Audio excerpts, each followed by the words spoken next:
vamos falar de modelo digital do terreno, MDT.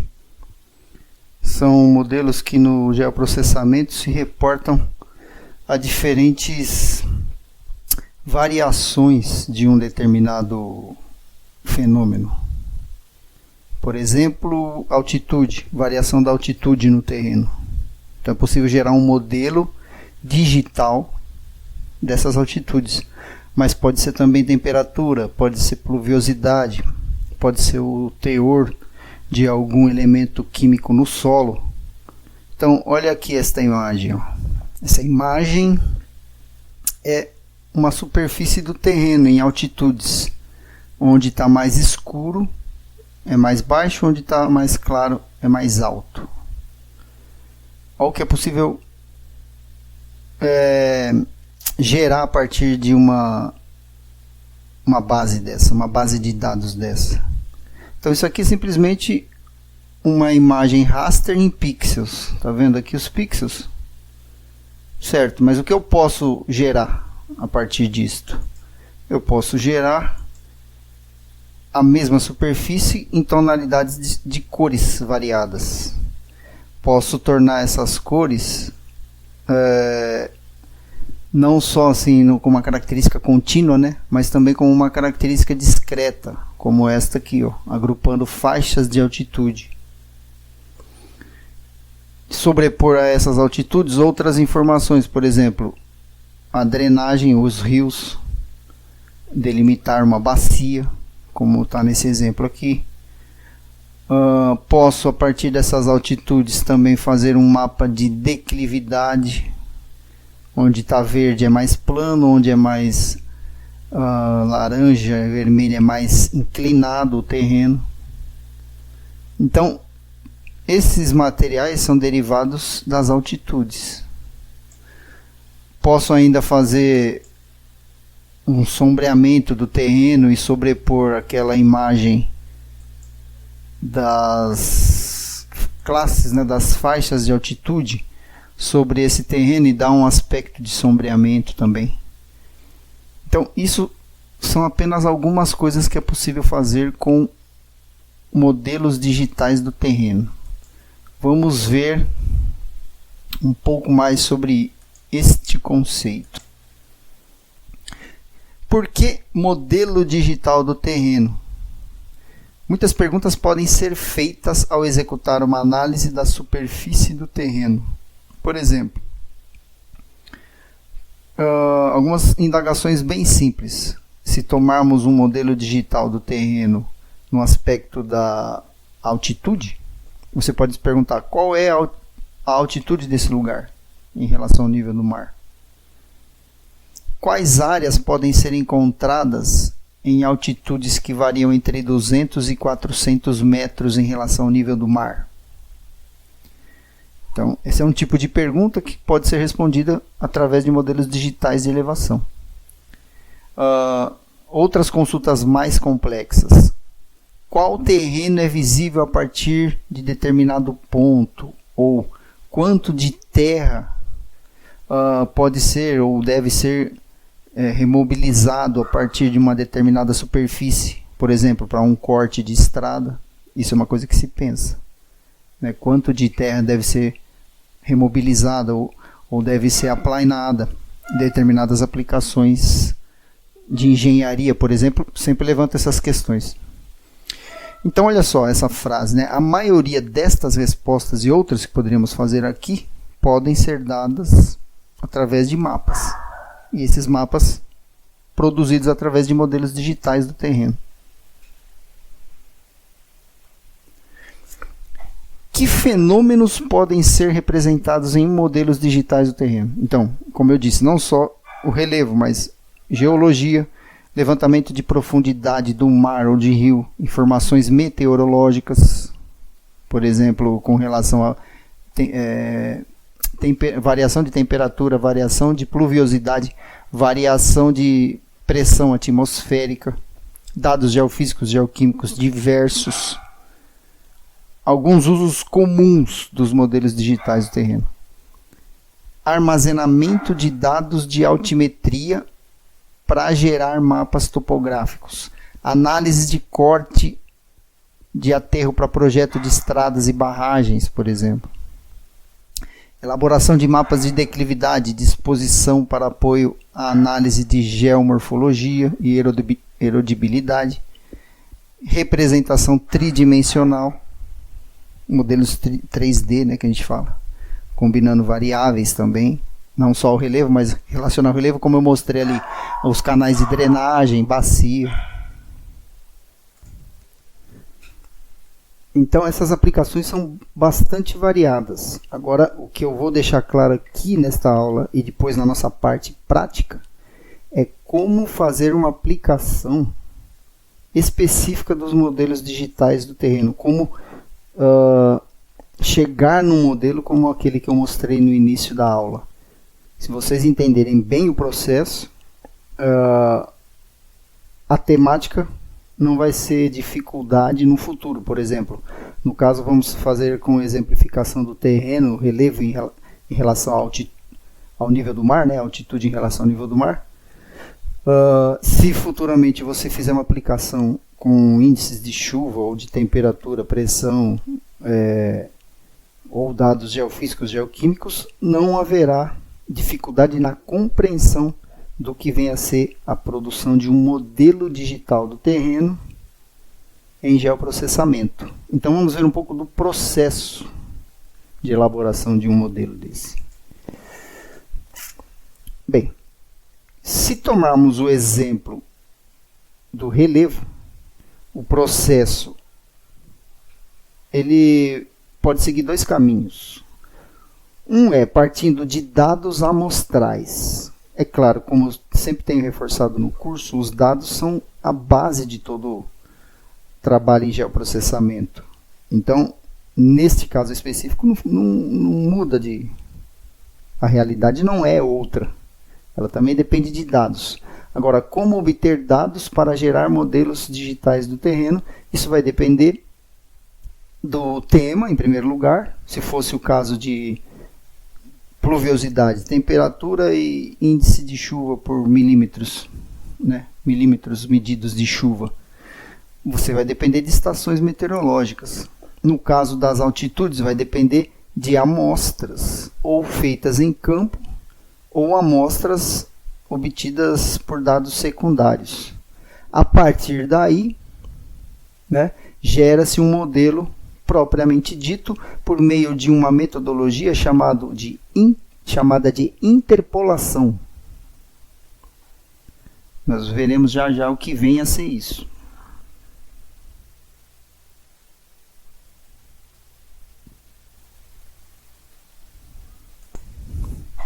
Então, se a questão é aquisição de amostra ou amostragem, geralmente isso vem na forma de curvas de isovalor.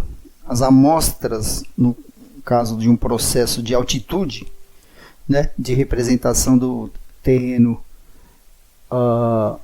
do relevo, né, das altitudes, que é o foco desta aula aqui, é expresso por curvas de nível e pontos cotados. Quem se lembra disso? Quando trabalhamos com cartas topográficas em cartografia sistemática, nós observamos muito essas representações amostrais das curvas de nível e pontos cotados. É isso que utilizaremos na aula prática da aula desta semana. Quais são essas fontes de amostragem? Aí vem aqui, arquivos digitais. Então, se expandirmos para outros temas, relevo, clima, solo, química, etc., pode-se obter essas bases de dados a partir de sistemas, por exemplo, de agências oficiais, como eu mostrei na aula sobre dados para mapeamento, dados para geoprocessamento e SIG, né? Cartas topográficas pré-existentes, nós podemos obter as curvas de nível e pontos cotados a partir de cartas do IBGE, por exemplo, que vocês já têm familiaridade. Simplesmente georreferencia aquela carta, como também vimos na aula de georreferenciamento de dados, vetoriza essa informação, semelhante ao que fizemos com o mapa de uso da Terra, porém seria uma vetorização de linhas, que seriam as curvas de nível, e pontos, que seriam os pontos cotados de altitude. todos obtidos a partir de cartas topográficas, digitalizadas ou vetorizadas posteriormente. Mas também em trabalho de campo, você pode, com um receptor GPS, coletar medidas de altitude, por exemplo, ou com um barômetro, medidas de pressão atmosférica, ou com estações meteorológicas, medidas de pluviosidade e temperatura. Então, as fontes são diversas e as aplicações também o são. E outros, né, como fotointerpretação, que são pares estéreos de imagem de sensoriamento remoto, e levantamentos de campos diversos, como, por exemplo, amostragens de solo em investigações de campo, por exemplo, tradagem, abertura de trincheiras e coleta de dados, enfim, tem diversas aplicações. Eu até vou fazer um parênteses aqui e salientar que no campo da geografia humana também existem possibilidades de se fazer interpolações, desde que o fenômeno estudado seja bem conhecido, os seus processos, e adota-se uma metodologia adequada a isso. Por exemplo, a ocorrência de determinada doença no espaço e no tempo, é possível fazer interpolação dos casos de doenças que tem a ver com uma relação de saúde e, consequentemente, tem mais relação com questões socioeconômicas, de saúde e geografia humana, né? Em especial, exemplo é um método chamado de interpolação kernel, muito utilizado no campo da saúde e da geografia humana. Uma outra questão do processo de criação de um modelo digital do terreno. Veja bem, os dados de modelos numéricos do terreno estão sempre representados por coordenadas 3D. Por que 3D? Uma dessas dimensões é a latitude, uma outra a longitude, e a terceira a altitude, ou a temperatura, ou a pluviosidade, ou a pressão, ou a demografia, né? É a variável Z. Então, quanto à posição relativa dessas amostras e o valor a ela associado, nós temos então possibilidades de geração de modelos digitais do terreno, que tem diversas metodologias. Aqui eu trouxe alguns exemplos de representação regular, semi-regular e regular dessas fontes de dados amostrais. Então, suponhamos que foi coletado informações de altitude em pontos no terreno. Esses pontos podem ser espalhados aleatoriamente, como nessa figura aqui, como pode ser ter uma relação com algum fenômeno geográfico, por exemplo, drenagem, como ele pode ter sido feito por aerolevantamento ou algum instrumento que fez um caminhamento no terreno e obteve essas informações de altitude, ou ainda uma amostragem perfeitamente regular. Então, decorrente desses métodos de amostragem dos dados no campo, ou através de instrumentos indiretos, não necessariamente em campo, nós podemos ter amostragens que se comportam de forma regular, semi-regular ou irregular. Então, no caso de imagem de satélite, que obtém por pixels valores de altitude, né, diria até imagens de radar, né, propriamente, são bem aplicadas, nós teríamos então uma amostragem bastante regular, porque os pixels são bem regulares, geralmente uma matriz quadrada bem regular. Então, são exemplos de como os dados podem se comportar, qual é a característica dos dados num processo de interpolação para a elaboração de um modelo digital do terreno. Eu já usei esse termo já pela segunda vez, interpolação. Nós vamos ver o que isso significa. Se nós temos um conjunto de linhas de altitude, por exemplo, e pontos cotados também, nós podemos então gerar uma superfície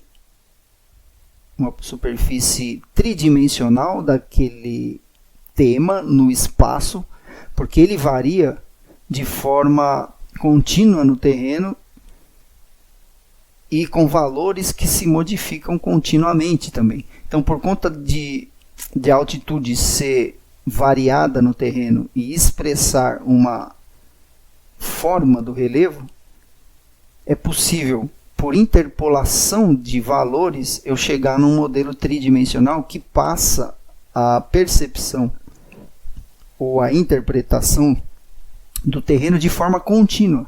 Perceba que esta figura aqui embaixo, ela tem uma característica de continuidade no terreno, porque mostra como a variação da altitude se dá ponto a ponto, né, numa superfície. Enquanto que nas curvas de nível eu só tenho essa percepção de forma discreta, onde eu olho uma linha, interpreto ali o valor, olho a linha que está ao lado dela, interpreto o seu valor. Embora eu consiga, através de uma mentalização, que nós chamamos de mapa mental, inferir como esse terreno está se modificando na superfície, eu não tenho propriamente uma visão integradora como mostra um modelo tridimensional mostrado aqui nessa parte aqui de baixo. Então, esse resultado aqui, desse modelo aqui abaixo, ele advém de interpolação de valores, que nós chamamos de interpolação espacial. A interpolação espacial, então, é o processo de utilização de pontos ou linhas também, como isolinhas, né, com valores conhecidos para estimar os valores em outros pontos que não são conhecidos. Vamos pegar um exemplo fora da questão da altitude, porque nós estamos associando muito com curvas de nível e pontos cotados aqui, porque é o foco da aula da semana. Mas se eu tomar como exemplo a precipitação, olha essa figura que está aqui. Né? Para elaborar um mapeamento de precipitação chuva de um país, você não irá encontrar suficientes estações meteorológicas distribuídas de forma uniforme no terreno. Então, a interpolação espacial pode permitir que você estime uma temperatura em lugares onde não há dados registrados. Então, você tem pontos de temperatura espalhados no espaço. Observe aqui esses números, esses pontinhos colocados no mapa, mas você não tem para todo o território, todo o terreno. Então, por meio de interpolação, é possível inferir, ainda que aproximadamente, e ainda correndo algum risco de erro, é lógico que daí vem o conhecimento específico, mas é possível você ter alguma ideia, alguma inferência dos pontos ou de lugares desconhecidos no terreno.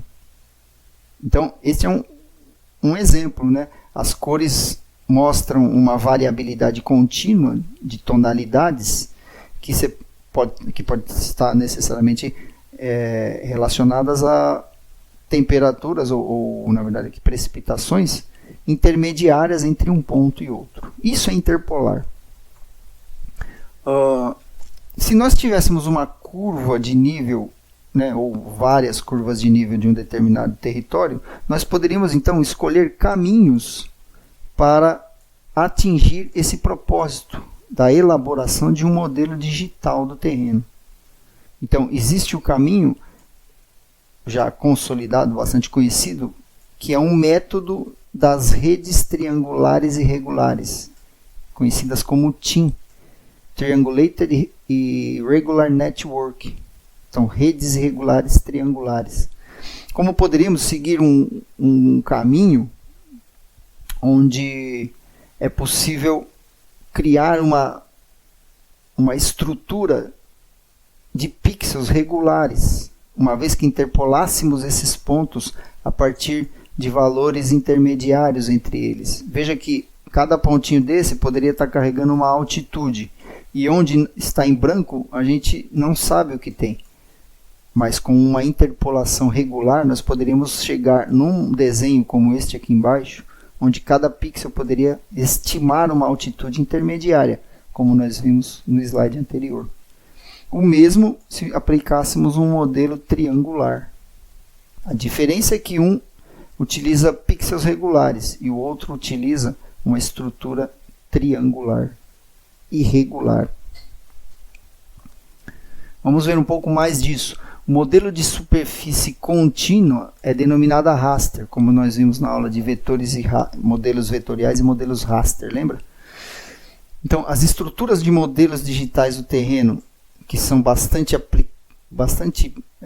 tem bastante aplicação na interpolação e na representação da superfície terrestre, se resumem a principalmente esses dois modelos. Não que existam só eles, mas são dois modelos bastante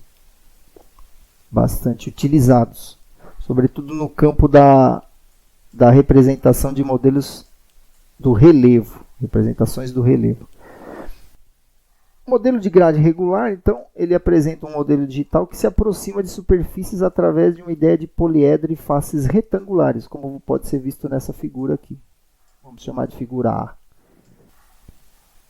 Já o modelo de malha triangular, ele se constrói em poliedros com faces triangulares, onde os pontos são conectados, as altitudes presentes em cada ponto são interpoladas por meio de faces, né, triangulares, por conexões triangulares entre pontos. Qualquer conjunto de pontos na superfície terrestre, é possível nós fazermos conexões de forma triangular. Veja bem, olha aqui neste exemplo aqui. Sempre teremos faces triangulares. Essa é a ideia, é o princípio do modelo TIM. Como resultado, tem aqui duas figuras que acho que exemplificam bem. O modelo de superfície contínua raster, né, como nós vimos, no modelo regular, que traz essas ideias de retângulos, ele passa uma percepção visual, né, olhando aqui só no aspecto visual, semelhante a esta figura aqui de cima. Enquanto que o modelo triangular, esta percepção, como esse modelo aqui abaixo. Olha a ideia de faces triangulares aqui, sendo representada. Algumas observações importantes. Não existe um único método de interpolação. Aqui eu estou dando apenas uma noção, mas é possível fazer estudos específicos sobre modelos de interpolação, porque existem uma enormidade de modelos. Para isso é possível até fazer uma disciplina específica, né, que geralmente está associada à geoestatística, onde estuda-se vários modelos de interpolação e geração de superfícies, né, do terreno, ou superfícies, modelos digitais do terreno. Então não existe um único método, isso é importante ficar bem claro. Alguns são mais exatos e úteis do que outros. Contudo, isso aqui eu chamo a atenção para o aspecto da aplicação.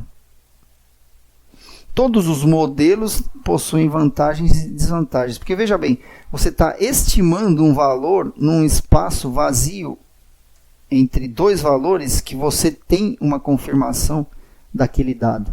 Então não é uma tarefa bem simples de se resolver em termos metodológicos e nunca vai ser perfeito o resultado. Nós sempre estamos tentando chegar próximo à realidade que ele representa.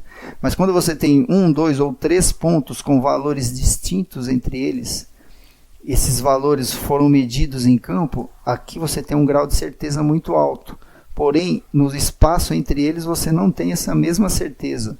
E é daí que vem os modelos de interpolação, no sentido de você conseguir se aproximar da interpretação mais real possível. A opção por um método de interpolação deve levar em conta dados da amostra, o tipo de superfície sendo gerados, a tolerância de erros, estimação, enfim, toda uma checagem é necessária após a elaboração de um modelo.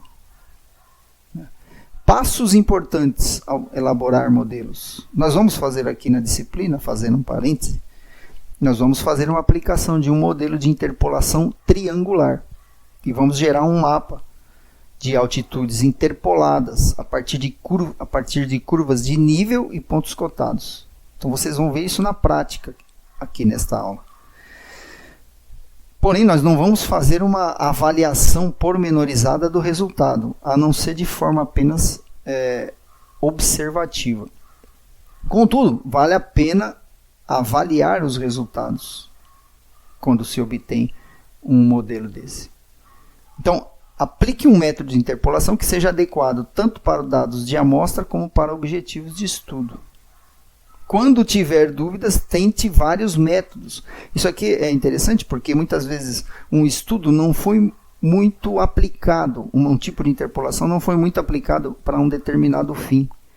Então, não é simplesmente pegar um método e aplicá-lo. É aplicar um método e avaliar resultados de acordo com os objetivos e ver se ele se adequa àquela interpretação requerida. Compare os resultados e encontre o melhor e o método mais adequado. Isso pode parecer um processo demorado no início. Com experiência e conhecimento em diferentes métodos de interpolação, o tempo necessário para gerar uma superfície adequada será bastante reduzido. Como eu disse agora há pouco, se uma aplicação é pouco conhecida, para você chegar no melhor modelo, vai exigir que você faça experimentos. Agora, quando uma aplicação já é bastante conhecida e bastante já consolidada, até cientificamente falando, fica mais fácil. E mais uma vez eu chamo a atenção, é o que faremos nesta aula de modelos digitais do terreno, onde nós vamos aplicar o modelo triangular para a representação das altitudes, que é um modelo clássico já, bastante aplicado e que tem resultados importantes. Então, os produtos. Vamos agora aqui pensar na questão do relevo. Como eu disse, tem várias aplicações dos modelos digitais do terreno, mas aqui o foco é relevo agora. Então, o relevo, ele tem vários modelos de aplicação. Por exemplo, modelos digitais de elevação, modelos digitais de terreno e modelos digitais de superfície. Na aula de dados para SIG, que eu mostrei para vocês anteriormente, algumas semanas atrás, eu trouxe para vocês o modelo do Topodata, que é um modelo que foi produzido pelo ônibus espacial americano já há cerca de 20 anos, e é um modelo digital de elevação. Contudo, existe uma diferença nas nomenclaturas, quando se diz modelo digital do terreno, quando se diz modelo digital de superfície, e quando se diz modelo digital de elevação. Os modelos digitais do terreno representam a superfície, no caso da aplicação de altimetria, de altitudes, a superfície nua do terreno. No modelo digital de superfície, essa representação não é propriamente a do chão, vamos dizer assim, do ground, ali, do terreno, mas ela pode implicar no acréscimo de outros elementos, como árvores, veículos, prédios que possam estar ali. E o modelo digital de elevação é o termo utilizado de uma forma mais genérica, que pode ser tanto aplicado a modelos digitais do terreno, no caso das altitudes, como de superfície. Então, neste desenho fica bem claro isso. Se nós pegássemos o MDS, modelo digital de superfície, e comparássemos com o modelo digital do terreno, o que nós teríamos é assim: numa superfície onde eu tivesse o relevo e prédios, o modelo digital do terreno ele vai definir apenas a topografia daquela superfície, enquanto que o modelo digital de superfície vai incluir eventuais prédios e construções que ali estão. Olha só o resultado disso na prática. Um modelo digital do terreno versus um modelo digital de superfície. Então, numa superfície onde tivesse uma árvorezinha, ou dependendo da definição daquela imagem, ou um conjunto de árvores, um bosque, por exemplo, uma floresta, o modelo digital do terreno ele vai descontar aquela altitude daquele elemento geográfico. Enquanto que o modelo de superfície ele vai integrar aquilo. O resultado são essas duas imagens aqui. Essa do modelo digital do terreno, ou seja, do chão, e essa é o modelo da superfície, porque a superfície engloba também construções, bosques, etc.